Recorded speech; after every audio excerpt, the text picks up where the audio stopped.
Armenia. My name is Kimberly A. Scott. I'm an associate professor at Arizona State University in the Department of Women and Gender Studies. And one of your colleagues was kind enough to ask that I give a couple of remarks, not only about my work, but words of encouragement to the young ladies who are in the audience for your stellar conference today. So I'm not going to take a lot of time, but I'll just briefly say who I am and then give a couple of comments that hopefully you will find encouraging. As I mentioned, I'm on faculty here at Arizona State University. I'm also the founder and executive director of a program that is called CompuGirls.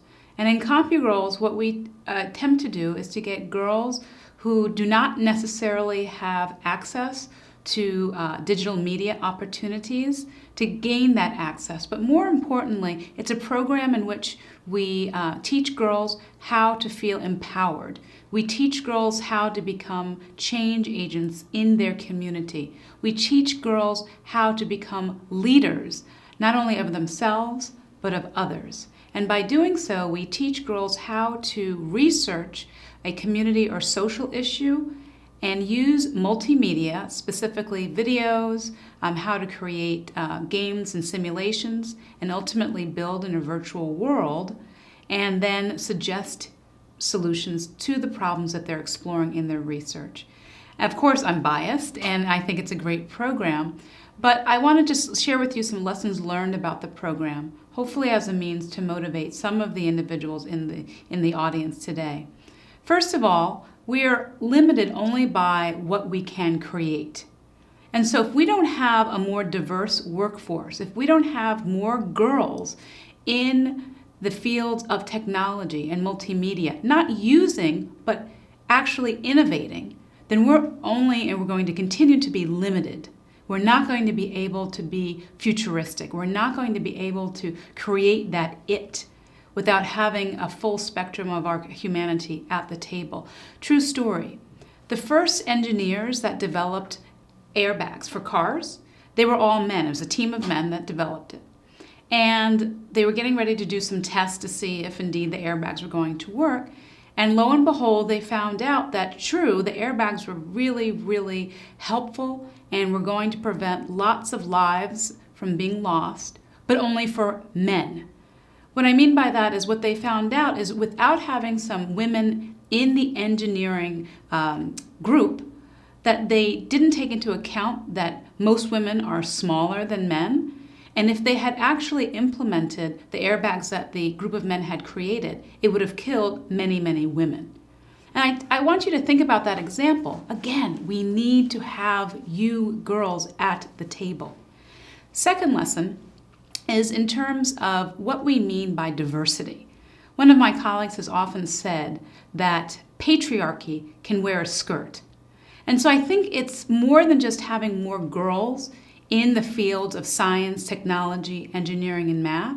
It's more than that. We need to have male allies, as well as young women like yourselves who understand and are willing to change the landscape of science, technology, engineering, and math towards more equitable means.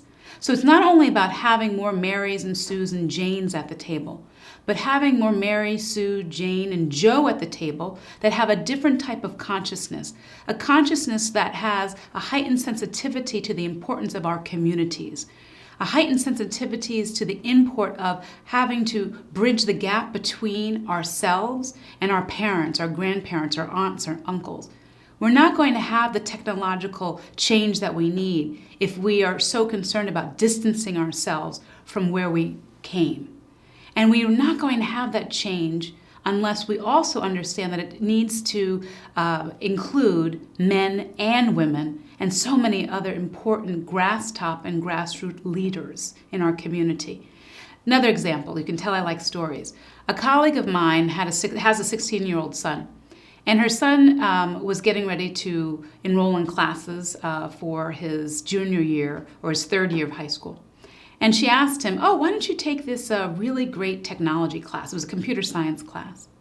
And he said, oh, no, I don't want to take that class. And she asked why. And he said, because I wouldn't meet any girls that I'd want to meet in that class. She said, "What do you mean?" He said, "Well, any girls who are actually taking that class are weird, and I don't want to meet the weird ones." Well, hopefully some of you are chuckling at that story, but hopefully some of you are frowning like I did. Because what does that say about how our young men envision technologically savvy or adept young ladies?